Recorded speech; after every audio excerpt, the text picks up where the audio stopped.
کنارہ کے دہانہ پر بیٹھے ہوئے تھے، آپ غور کریں، اور ان میں سے کچھ اپنے انتقال کا انتظار بھی کر رہے تھے۔ آپ چند سال انتظار کریں اور دیکھیں کیا دمشق حملہ آور ہوتا ہے اور تمام قوم پر غالب آتا ہے، اور دیکھیں وہ شخص جانتا تھا اور وہ باہر کھڑا تھا اور باقی قوم یہ سمجھنے سے قاصر تھی۔ پس حزقیہ اعلان کرتا ہے اور آواز بلند کرتا ہے، غور کریں، کہ تم اپنی پہلی محبت کا اظہار کرو، اپنی شروعات کی طرف راغب ہو، اس جگہ پر آؤ جہاں سے تمہیں چھڑایا گیا ہے، اس جگہ پر آؤ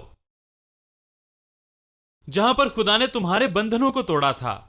اپنی بنیاد کی جگہ پر واپس آؤ جہاں پر یسوع آپ سے ملاقات کرے گا۔ اب یہ وقت ہے صرف قربانیوں کے لیے نہیں، بلکہ وہ کہتا ہے مصر سے واپس آؤ اور کفاروں کو اپناؤ اور پہچانو کہ کس خدا نے تمہارے مخالفوں کو مسمار کیا اور غلاموں کو چھڑایا۔ عزیزو غور کریں، اس نے یہ پکار قوم کو دی کہ تم واپس آؤ۔ دیکھو اب کفارہ میں سے کھانے کا وقت ہے جو کہ ہم نے پہلے نہیں کھایا۔ غور کریں، اب پوری قوم خدا کی دل کی آواز کو سنیں۔ دیکھیں اب قوم ایک ہے، غور فرمائیں وہ کیا کہتا ہے۔ میں اس پر بات کرنے جا رہا ہوں، آپ اس پر غور کریں۔ دیکھیں میرے ساتھ مل کر باب 30 آیت۔ اور حزقیہ نے سارے اسرائیل اور یہودا کو کہلا بھیجا اور افرایم اور منسی کے پاس بھی خطوط لکھے کہ وہ خداوند کے گھر میں یروشلم کو عید فصح کرنے کے لیے آئیں، کیونکہ بادشاہ اور سرداروں اور یروشلم کی ساری جماعت نے دوسرے مہینے میں عید فصح منانے کا فیصلہ کر لیا تھا۔ در حقیقت اسے پہلے مہینے میں ہونا تھا۔ آپ غور کریں، سب کچھ جلدی میں ہوا تھا اور وقت کے لحاظ سے اس کی ضرورت بھی تھی کہ اسے پہلے منایا جائے اور سب کو اکٹھا کیا جائے، اور اسی لیے اسے دوسرے مہینے میں منایا گیا۔ دیکھیں خدا سب کے لیے بھلا ہے، وہ سب کے لیے اچھا ہے، وہ بیداری لانے کے لیے کچھ بھی کرتا ہے۔ غور کریں، ہمیں امریکہ میں بیداری چاہیے اور خادموں میں بھی بیداری چاہیے اور ہر پلپٹ پر بیداری چاہیے۔ کیا آپ بلیک روڈ ریجیمنٹ کے بارے میں جانتے ہیں؟ واپس آئیں، واپس آئیں، قوم کی بنیاد پر واپس آؤ، تمام خادمین واپس آئیں، قوم کی آزادی کے لیے جنگ لڑو، کیونکہ وہ بہت بڑے دشمن تھے۔ لوگوں کو بچانے کے لیے عزیزو آپ کو پرجوش ہونے کی اشد ضرورت ہے۔ عزیزو آپ لوگوں کو فتح کے مقام تک لے آئیں۔ دیکھیں وہ سب تیار تھے، وہ سب خداوند کے کلام کو نوش فرما رہے تھے تاکہ وہ لوگوں کو اٹھا سکے، تاکہ وہ لوگوں کی رہنمائی لائق طور سے کر سکیں۔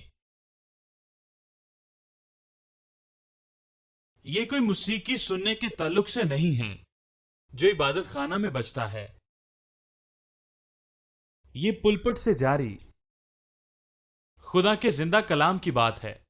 آپ بغیر سنگیت کے جا سکتے ہیں، مگر خدا کے کلام کے بغیر نہیں جا سکتے۔ کلام کے بغیر کچھ بھی نہیں ہو سکتا، اس بات کو آپ ہمیشہ یاد رکھیں۔ چرچ خدا کے کلام کے بغیر نہیں چل سکتا۔ موسیقی کے سہارے بیداری نہیں آ سکتی۔ آپ سب کو خدا کے کلام کے ساتھ بھرنا ہوگا۔ آپ سب لوگوں کو تیار کریں اور ان کو خداوند کے بارے میں بتائیں۔ دیکھیں تاریکی دروازے پر بیٹھی ہے اور وہ دروازے سے اندر کی طرف آنا چاہتی ہے۔ ہم سب اپنے بادشاہ کے ساتھ اپنی جنگ میں شریک ہیں، آپ کو اپنا حصہ ڈالنا ہے۔ عزیزو آپ غور کریں، چرچز میں لوگ کم تعداد پر آتے ہیں اور یہ کوئی بڑی یا حیران کن بات نہیں ہے۔ یروشلم کاہنوں سے بھرا تھا اور وہ خداوند کو پکار رہے تھے۔ بڑی بیداری آنے کو تھی اور وہ حقیقت سے ناواقف تھے۔ کیا لوگ واقعی خداوند کے بارے میں جانتے تھے؟ کیونکہ وہ سب جھوٹ بولنے والوں کو بھی مسلسل سن رہے تھے اور ان میں شک پیدا کرنے والے بے ایمان لوگ شامل تھے، اور دیکھیں وہ تمام لوگ ان کی بھی سن رہے تھے، مگر وہ سب لوگ خدا کے دل کی بات سے انجان تھے۔ آپ کو اکثریت کو اٹھانا ہوگا، آپ کو طریقے کو پیچھے دھکیلنا ہوگا، اور یہ سب کچھ خدا کر سکتا ہے۔ Standing in the word ministries میں ہمارا مقصد آپ کی زندگی کو یکسر بدلتے ہوئے دیکھنا ہے۔ اس خدمت کا پیغام وہ کلام ہے جو ہم آپ کے لیے ہر ہفتے لاتے ہیں۔ خدا کی خواہش ہے کہ آپ کو ایک ایسے منصوبے اور مقصد کی طرف بڑھتے ہوئے دیکھے جس کے لیے خدا نے آپ کو بنایا ہے۔ اگر آپ کے پاس دعا کی درخواست ہے تو JC TV پر رابطہ کریں۔ آپ freshfires@standingintheword.org پر رابطہ کریں۔ یاد رکھیں کہ خدا کے پاس آپ کی زندگی، تقدیر اور اس کی بلاہٹ کے لیے بہترین منصوبہ ہے۔ اگلے ہفتے اسی روز، اسی وقت، اسی چینل پر آپ سے پھر ملاقات ہوگی۔ میری دعا ہے کہ خدا آپ سب کو برکت دے۔